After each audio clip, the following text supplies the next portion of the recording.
Muchas veces escuchamos frases como «Ya nadie se preocupa por los problemas de los demás». La gente no quiere participar en nada. Estamos muy quemados con que se planifiquen cosas y nunca se lleven a cabo. La mayoría de la gente va a su bola y no les interesa nada. Otras veces, nuestras propias instituciones, representantes y políticos son los que se muestran reacios a otro tipo de participación que no sea la de ir a votar cada 4 años, haciéndose eco de prejuicios sobre la participación. Pero lo cierto es que la gente participa y mucho. En clubes deportivos, en eventos sociales y en actividades culturales y de ocio. La gente se organiza para llevar a cabo iniciativas solidarias o como respuesta a grandes problemas. Entonces, ¿por qué seguimos escuchando quejas de que la gente no participa? ¿Por qué en muchas ocasiones los vecinos y vecinas de una localidad no acuden a las reuniones o iniciativas que se organizan desde los ayuntamientos o asociaciones? Tal vez la respuesta sea que casi siempre se invita a la gente a participar en aquellas cosas que le interesan a las instituciones, políticos, representantes o técnicos. Y muy pocas veces se pregunta a la gente qué es lo que le interesa y en qué desea participar.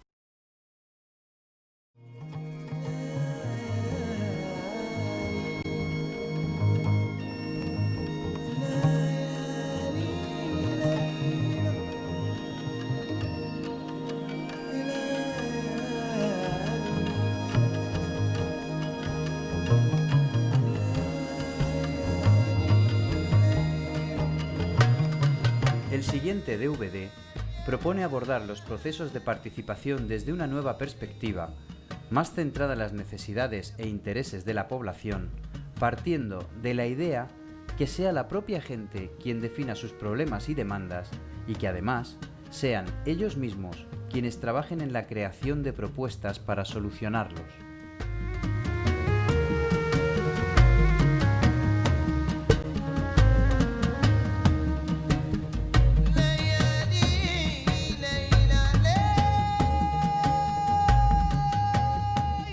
Cuando hablamos de procesos participativos, es importante tener en cuenta que no todo vale, que las buenas intenciones muchas veces se quedan solo en eso. Es por esto que nuestro trabajo debe apoyarse en metodologías, técnicas y herramientas que permitan no solo abrir el debate de ideas, sino contribuir a realizar procesos de participación que se traduzcan en soluciones reales a los problemas que abordamos.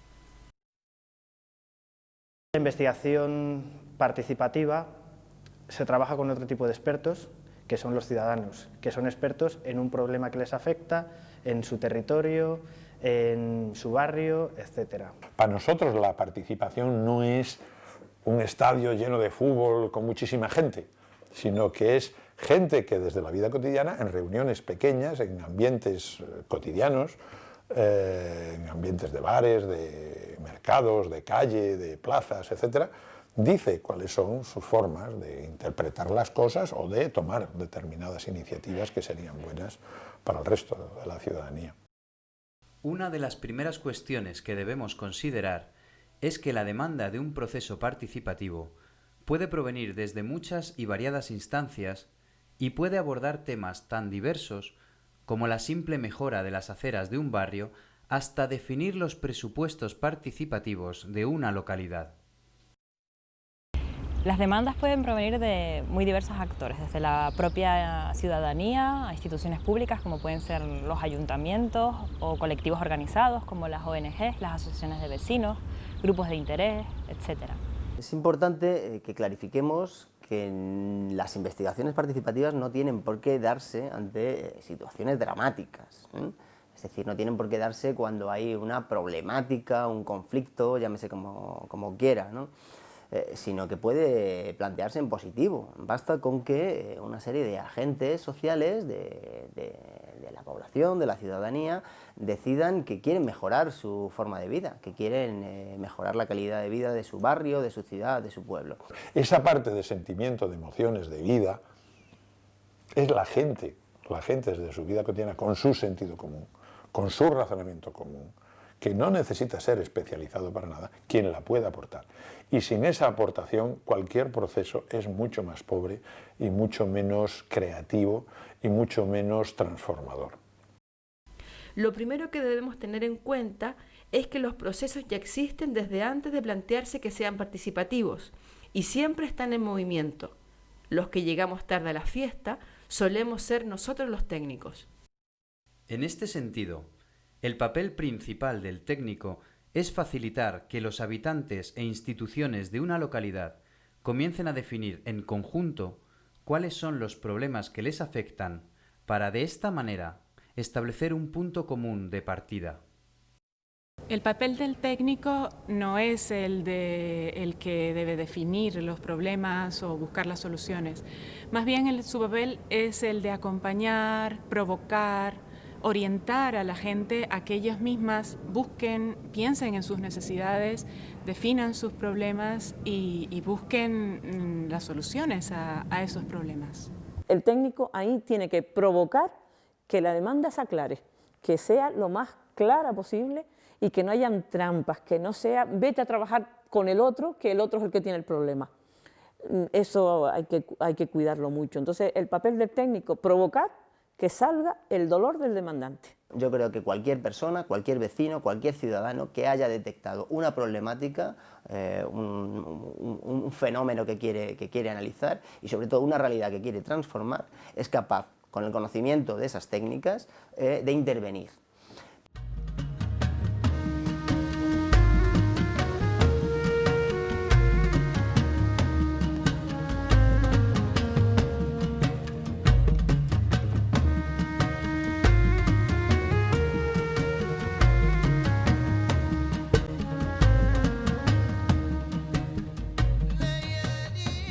En el inicio de cualquier proceso participativo, normalmente encontramos una serie de actores que representan diversas legitimidades e intereses, y que en un principio podrían mantener posiciones muy diversas e incluso enfrentadas sobre cómo abordar el proceso. Hay que contar con la legitimidad de los responsables públicos, hay que contar con la legitimidad de los técnicos y técnicas de las administraciones públicas, hay que contar con los expertos metodológicos y expertos temáticos, o sea, con aquellos profesionales que han trabajado un tema determinado. Hay que contar con la legitimidad del tejido empresarial no transnacional, hay que contar con la legitimidad del tejido asociativo y hay que contar con la legitimidad de los vecinos y vecinas de una localidad.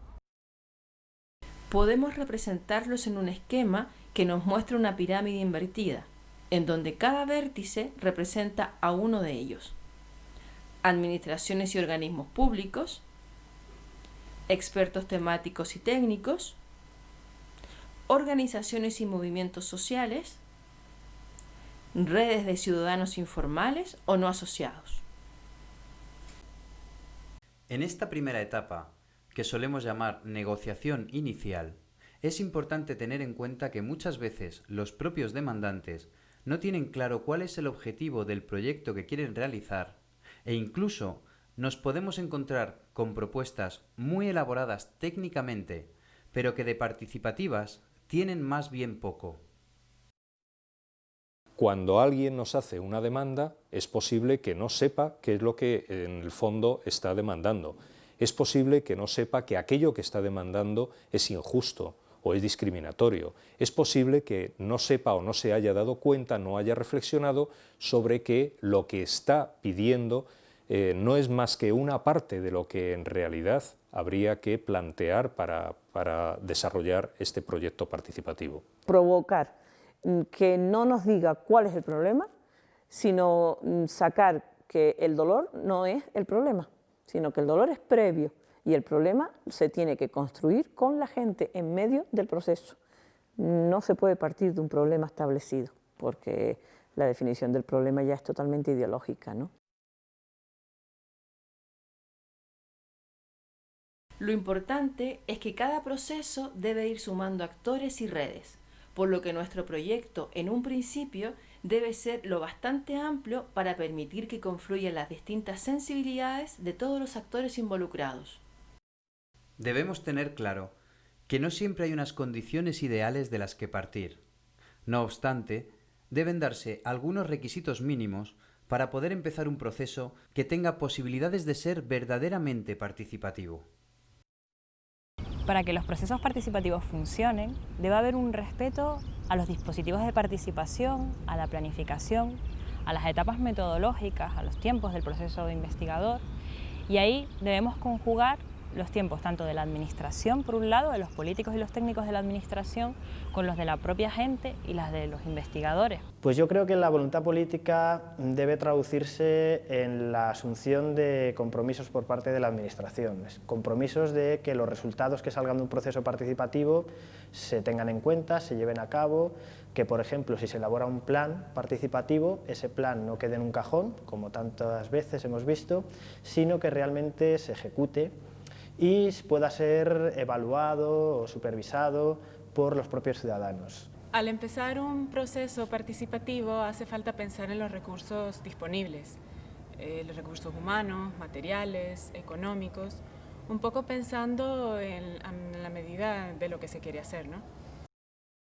Una vez consensuado y definido el objetivo de nuestra investigación, es muy recomendable plasmar todo en un proyecto que establezca los objetivos generales y específicos.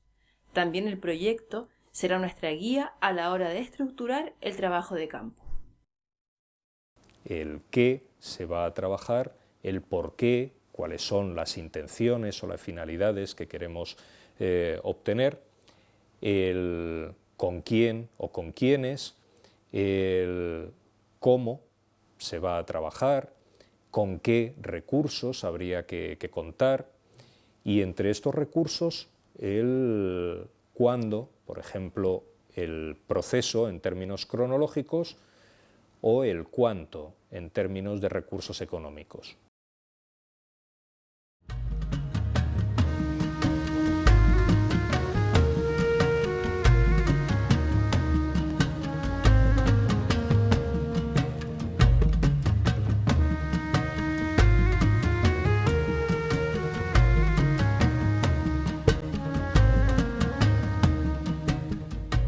Una vez terminado el proceso de negociación inicial y con ello establecido cuál es el objetivo de nuestro proyecto, hay que comenzar a desarrollar las primeras técnicas que nos permitirán ir conociendo las posturas, demandas y primeras propuestas de los actores involucrados. No nos podemos quedar en los despachos, en las habitaciones, en los centros. Si queremos hacer algo participativo, tenemos que saltar a la calle, no hay otra. Y escuchar a la gente sin convocarla a nuestro territorio.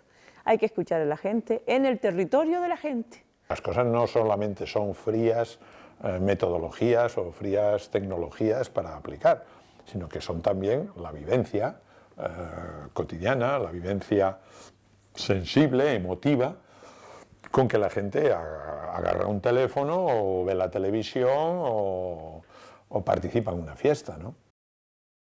En esta etapa de trabajo de campo y recogida de información, las primeras preguntas que normalmente nos surgen son: ¿por dónde debemos comenzar? ¿A quién debemos contactar? ¿Y cómo podemos hacerlo? Existen muchas técnicas y herramientas para comenzar el trabajo, y no pretendemos hacer una revisión de todas, pero sí mencionar algunas de las más útiles para comenzar a trabajar sobre el terreno.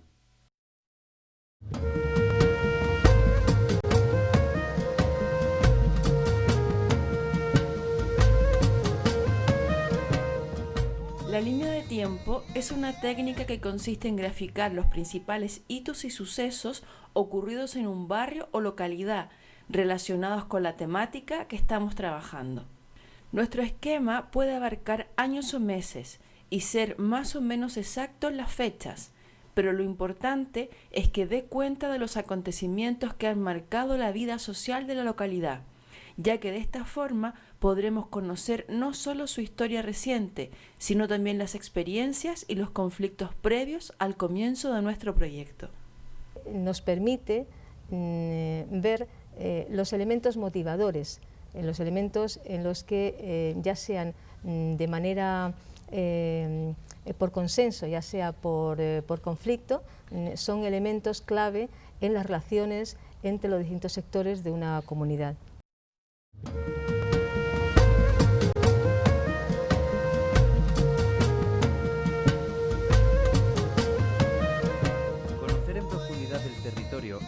se va a realizar una investigación es un elemento muy importante.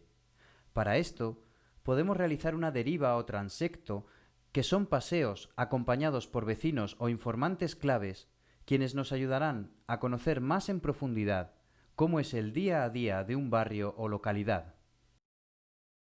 Podemos conocer un barrio a unas determinadas horas, o tal vez tengamos en nuestra cabeza el barrio de nuestra infancia o de nuestra juventud, pero no conocemos otras facetas del barrio. Tiene dos finalidades fundamentales. En primer lugar, conocer el territorio. El equipo de investigación no tiene por qué haber estado nunca ni conocer especialmente el territorio que le han planteado analizar.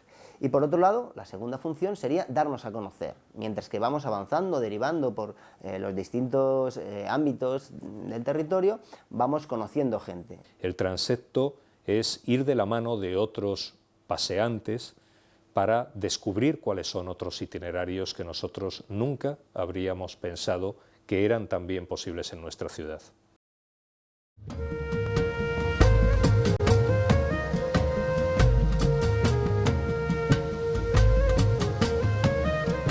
Debemos ser conscientes que todos los actores, incluyendo los propios técnicos, tendrán de antemano una postura más o menos elaborada sobre el problema, y casi siempre estas opiniones estarán influenciadas por prejuicios que se tienen sobre el problema mismo o sobre los otros actores que participan. Es por esto que resulta muy conveniente explicitar estos prejuicios, no solo para que seamos conscientes de ellos, sino también para conocer cuál es la imagen que el resto tiene de nosotros.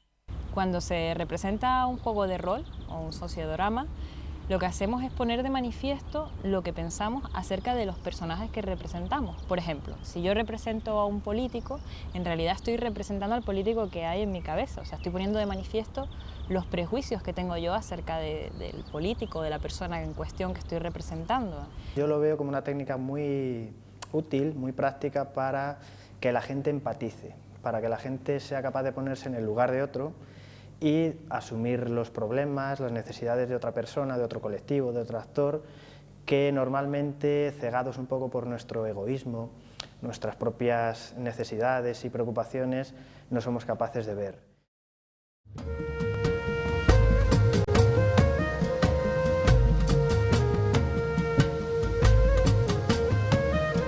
Un grupo motor es un grupo de personas de la comunidad que esté motivada y que esté dispuesta a involucrarse en el desarrollo del proceso participativo. El grupo motor son personas que conocen las claves internas de la comunidad y de esta manera, por un lado, interpretar algunas de las claves que nosotros, como técnicos ajenos a este espacio, se nos escaparían, y por otro lado, conectar con otros sectores de la comunidad para que también ellos se involucren en el proceso. La comisión de seguimiento está formada por aquellas gentes más representativas, aquellas fuerzas vivas que se mueven en la localidad, ¿no? Y que por lo mismo pues no se reúnen siempre, sino que de vez en cuando. Y digamos que esta comisión de seguimiento es como un grupo de apoyo institucional que hace la supervisión, el seguimiento, y a la que se le da cuenta de los trabajos que se van realizando.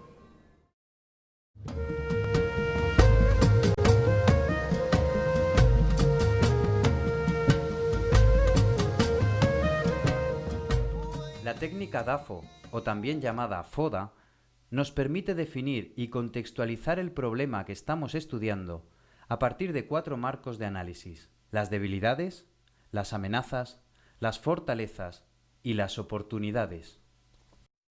Con la matriz DAFO podemos empezar a complejizar el tema sobre el que vamos a trabajar. Podemos empezar a ver cuáles son los conocimientos que tenemos sobre ese tema motivo del trabajo. Lo más importante de la técnica DAFO al inicio del proceso es que hace que la gente se vaya centrando en las cosas en que está de acuerdo, más que en las cosas que discrepa. Y eso al inicio es muy importante porque hace que sume más gente, ¿no? Que la gente se vaya enganchando al proceso. Para organizar estos talleres, conviene trabajar en grupos pequeños de tipo homogéneo que debatan primero cada uno de los puntos para luego llevarla a una reunión plenaria en donde exponer y discutir el trabajo realizado. Finalmente se elaborará una matriz que sintetice el trabajo de todos.